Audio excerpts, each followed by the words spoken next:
Freight Efficiency with NACFE's Mike Roth and Friends.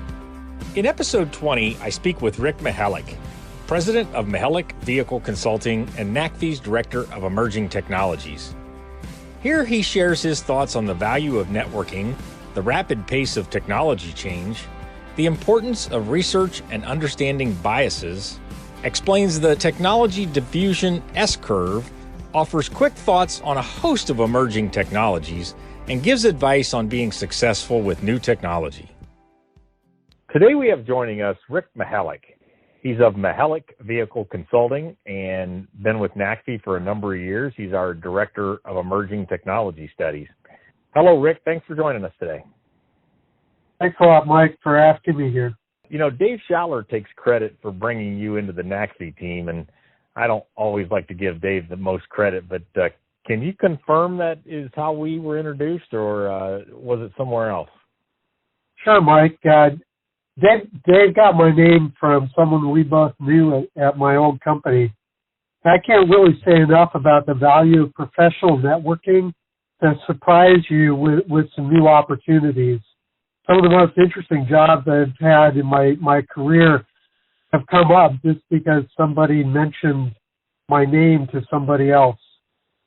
And you know, you use the word team, and I can't stress enough that NACFE is an awesome team to work with. The NACFE team's full of stories like that where somebody said, hey, you really need to get to know so-and-so, and Mike, they need to get to know you, and yada, yada, and here, before you know it, you've been with us 6 or 7 years. It's a long time. So, Rick, take us back in your career, you know, and where you worked and what brought you to, you know, a real passion around freight efficiency. I mean, it comes through in your work here at NACFE, but I know it goes a lot longer and deeper than that. So tell us about your career. Sure. You know, I've been a manager. I've had lots of people working for me over the years, and I've reviewed hundreds, if not thousands, of resumes, and I've done quite a lot of interviews. And quite frankly, if you looked at my resume, you might wonder if that person actually had done everything that he says. And I have. I've been in the right place at the right time, probably way more often than statistically I should have. You know, I've worked on trucks, I've worked on trains, missiles, submarines, the space shuttle. I've worked on emissions reduction. I've worked on SAE standards and conferences. And more recently, NACFE has opened me up to, you know, electric trucks and hybrid trucks and fuel cell trucks. Now, I've met and worked with some amazing talent over the years, and they've all helped me along my path. And kind of, I'm at this point in my career after 40 years or so, you know, looking down and saying, you know, I should be giving back and helping others. So that's kind of what motivates me, you know, giving back and looking at stuff that's really interesting. Those two things really get me going. So I know you said that you became aware of NACFE, you know, really early on in NACFE's time when you were at Peterbilt working on, I think, Super Truck, or maybe it was greenhouse gas regulations. I don't remember. But what do you recall about your first impressions of us here at NACFE? And I guess probably when you thought about when you first heard about us, you probably didn't think you'd be doing the work yourself. But what was your first impression? Yeah, it was back in 2009, 2010. I was working on both EPA NHTSA greenhouse gas regulations and on the Peterbilt Cummins Super Truck program.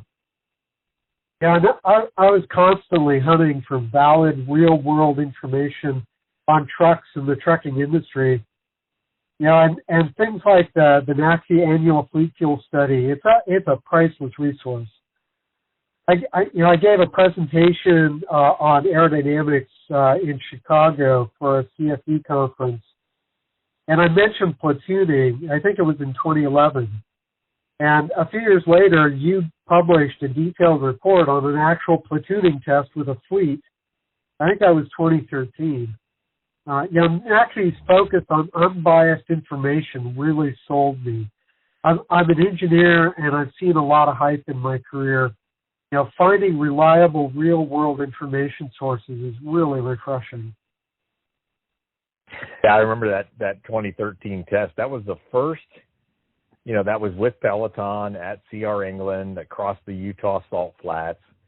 And, that was really the first of what we now call collaboration reports, times where NACFE gets in and works with either a fleet or a technology provider and, helps them run a test or do a study or something. And I remember being quite nervous. It was kind of the first time NACFE was doing something of that nature. And it's good to hear somebody kind of cared about it. This conversation with you is kind of weird. We talk nearly every day in our work on electric trucks and automation and, general just adoption stuff. So it's kind of strange to know that there's a bunch of people out there listening to this podcast kind of peering in on our discussion, because we have these all the time, right?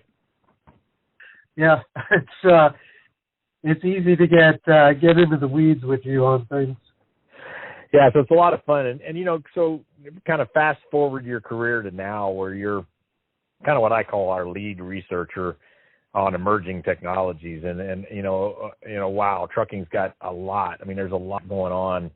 And I try not to overdo it, right? Because there's always been a lot of, transformational work that the trucking industry was looking at. But boy, it feels that way now. I mean, you mentioned platooning. We got, some experimenting and actually testing some full automation. We got electric and fuel cell trucks that, we're looking at, and it's just all over the place. So how do you view this time of a lot of potentially disruptive technologies compared with other times in trucking? And, is the industry handling it well, or are we just kind of, not? Yeah, Mike, we kind of jointly decided earlier this year to change my title from Director of Future Technologies to Director of Emerging Technologies. It was kind of a recognition that the pace of technology and operational changes in our industry is just phenomenal. Change has always been part of trucking. I've been in trucking 40 years, and it's never stopped moving forward. But today, the range of technologies that we're encountering and the depth of investment it's just a really exciting time. The confluence of all these things is really pushing trucking forward. And I think that the biggest risk here is that we're moving so fast that we don't really have time to stop and develop the things that we're working on to their maturity before they get replaced by something newer. Yeah, and I got to think, I agree with you. I mean, you look at, some people look at the trucks and they go, oh, there's a tractor still pulling a box behind it and there's freight inside. It's been that way for 40, 50 years. It hadn't changed. But they forget how clean the emissions are nowadays and the cost. We've maintained a lot of uptime is incredible on these trucks. So I agree that a lot of these changes have always been there. They do seem to be kind of piling up right now. And, along with your point about, technology kind of emerging and getting run over and keep going fast, I also worry about just so many things going on. You got the power plant change into electric, you got this automation and connectivity, all this stuff at the same time. Do you see any parts of the industry where there's kind of like deer in the headlights going on, or is that not to be too worried about? That's kind of why we do what we do, right? It's to get information out there to all the people who are just overwhelmed with the tsunami of information that's daily, hitting them. I don't go a single day without getting flooded with new investment things, fuel cells, utilities, power plants, all looking at where the future's going with vehicles. It's just a lot of change, and that can lose people. The challenge is trying to keep everybody on the train as it's taking off, and that's why we have a job. I think it's helping them through all that morass of information out there to make sense of what's going on. Yeah, and I think we're trying to be very unbiased in our look, right? So we're trying to take a good unbiased look, fresh look at all of the things. Any sort of tricks of the trade that you have as you look at this plethora of stuff as you talk about, coming? I mean, one of the things I catch myself doing is, really looking hard at the author, who sponsored the work.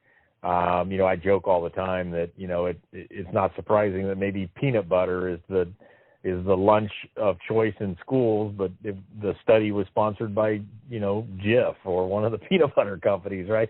So I always try to look at who sponsored and wrote certain amounts of research. What other tricks of the trade do you have to try to dig in and really understand what's going on amongst all of this information out there? Yeah, good research is just really part of it is training. I grew up reading a lot, and I really could never get past that.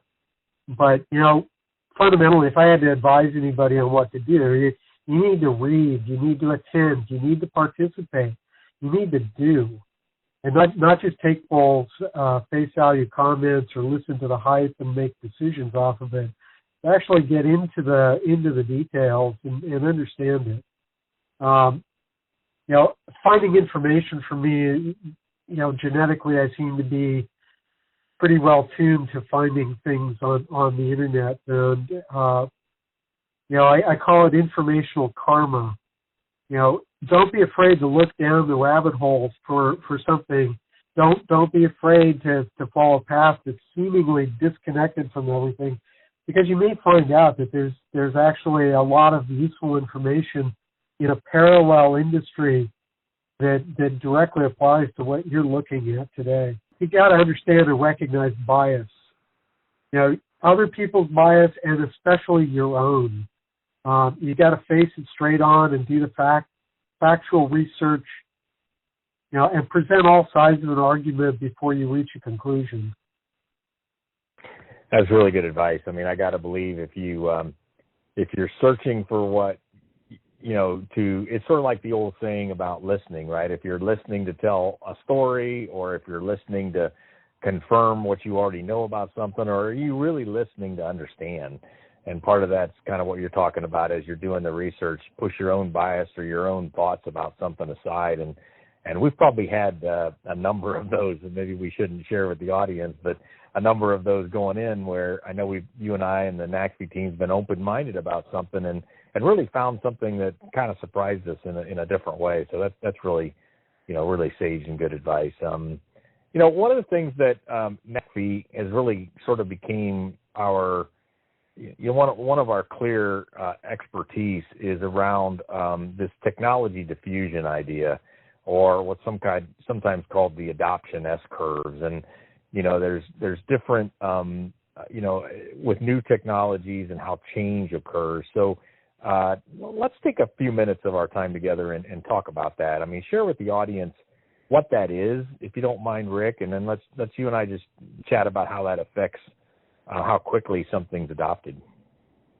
Sure. If you mentally draw an S in your head, at the lower left corner of that is where all new technologies start.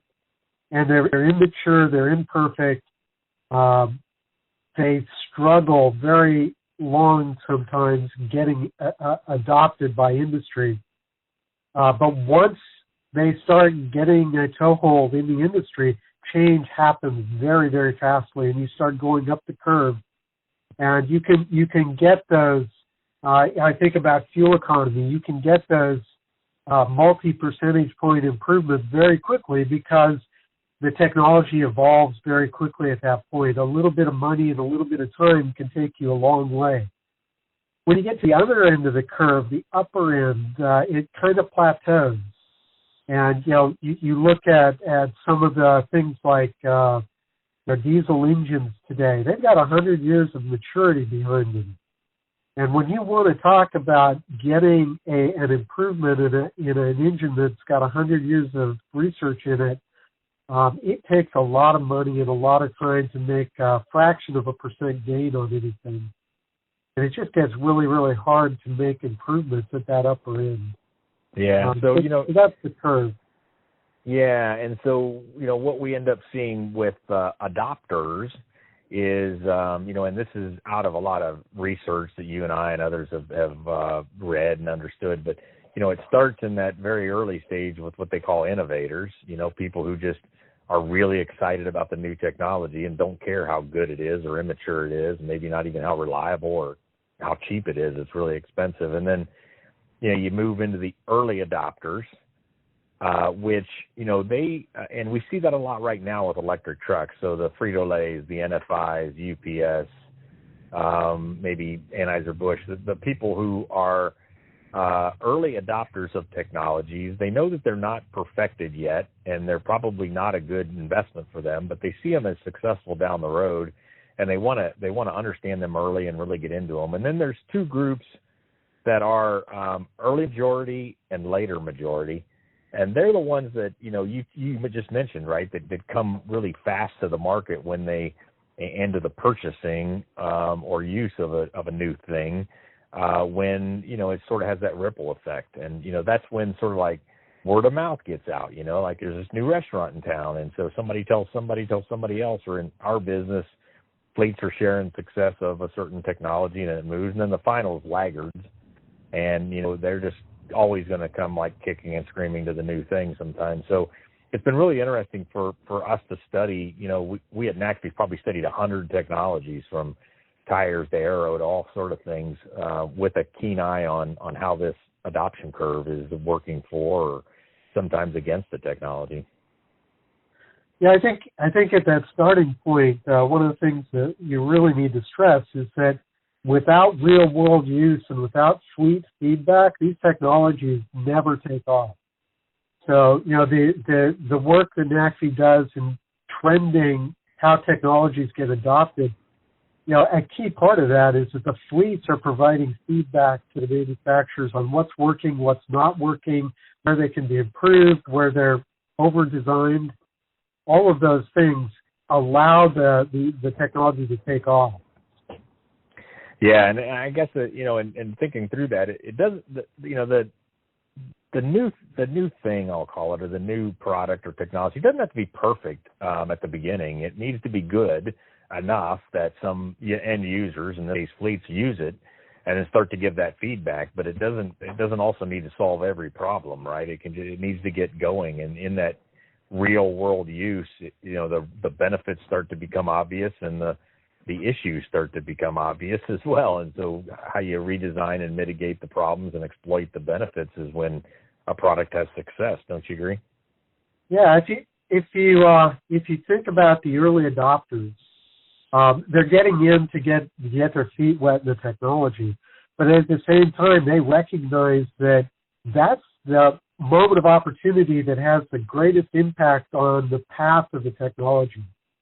The late adopters that come in, they're stuck with what they've got. There is not a lot of opportunity for them to change the trajectory of the technology. But those Pepsis, the UPSs, the Anheuser-Busch, those people that are getting in on the early stages of the technology when it's immature, they influence it the most. And, the groups like NFI that we've talked with, they understand that they're having a role helping to develop the technology by getting in early. That's really, really interesting. So, hey, I got a little game for you here if you're up for it. It's sort of like, I don't know if you've seen it, but Family Feud's Fast Money, where you got to answer questions, really quickly because the time's going to run out. So this will probably put you on the spot a little bit, but I'm going to ask you about some truck technologies. Give me your first thoughts. You think about it in terms, you got seconds, not minutes to answer. You ready? Sure.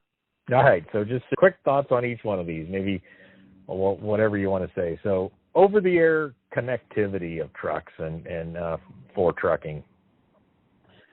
Yeah, the death of paperwork in trucking can't be too soon. Manual tracking of vehicles and accounting is so old school. We know where everything is. We know where the driver is. We know where the trailer is. We know where the load is. We know what the load is.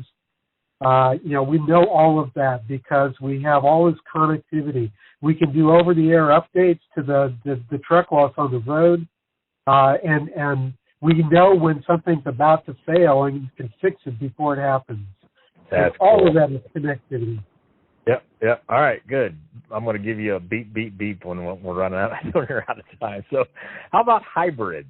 A lot of talk about diesel, and now, in the 10, 15 years ago, a lot of talk about diesel hybrids. Now we've got the idea of natural gas hybrids. What's your thoughts on hybrids in general?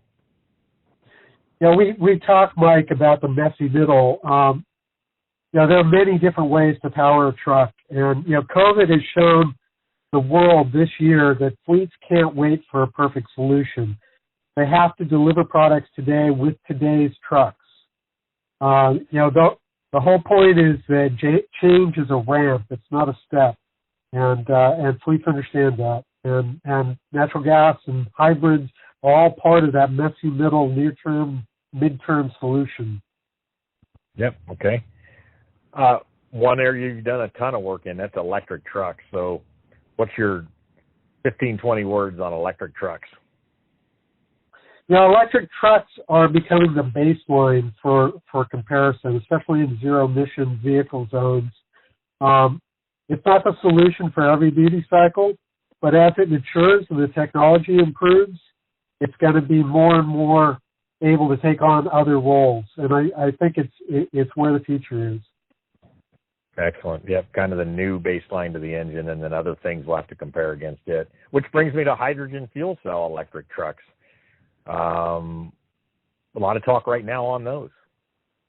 Fuel cell trucks are promising. The technology's been around for a long time, almost as long as me.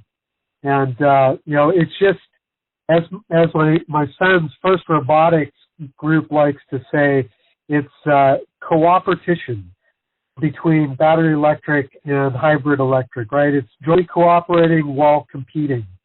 In the end, a fuel cell truck is just a hybrid electric truck.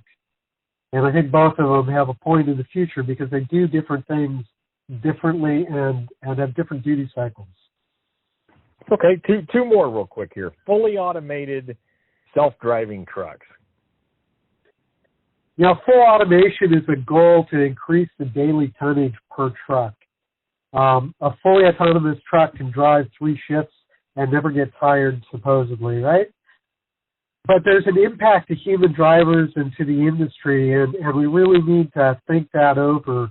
We work with a guy, Steve Pichelli, at the University of Pennsylvania, and he's thought about the social justice part of this, the fact that we have the opportunity to get a win-win for the technology and for the drivers moving into an automated future. And I think that really needs to be the focus, not just technology for technology's sake. I think that's really well said. And then finally, sort of one hot topic, platooning. Yeah, platooning is a subset of automation technology. I know some of our associates probably won't say it that way, but fundamentally, it's just in there. And I think the problem is that people don't understand that just being in traffic is platooning. And so you have to understand what the baseline is you're starting from. Yeah, well, I've got 5 more, but I'm going to have to cut it off there because we're kind of running out of time, Rick, like we always do on these. So thanks a lot for joining me, and I think you bring such an interesting personal background and dedication to this work, and just are such a deep, and such an interested person in all technologies. And it doesn't surprise me. I don't think you've ever told me about you being an incessant reader as a child. That doesn't surprise me one iota. So what advice do you have for anyone trying to be successful with these new technologies, whether they're a fleet out there or a manufacturer or maybe even a regulator? What would be your 3 or 4 pieces of advice as they look at these technologies? Yeah, with all new technologies, there's a danger that you overhype it or you underappreciate it. And we've written on this that a manufacturer can inflate the performance by as much of a factor as 3, and consumers tend to underrate by a factor of 3. There's a big spread between your expectations and the company's expectations with their products. So that's really the starting point is keep it real. Just quite frankly, stay focused on real world performance when you're selling the product, and appreciate that these things are new technologies and they will mature. Give them some room to grow. They're not going to be perfect out of the box. I think that's great advice, Rick. So, hey, it's truly an honor to have you on our team here at NACFE. It's you mentioned it earlier. It's a group of passionate, dedicated experts, and I'm honored to lead it, and it's great having you on. So thanks for joining us today, and best to you in your work. Thank you, Mike. It's great working here. Freight Efficiency with NACFE's Mike Roth and Friends.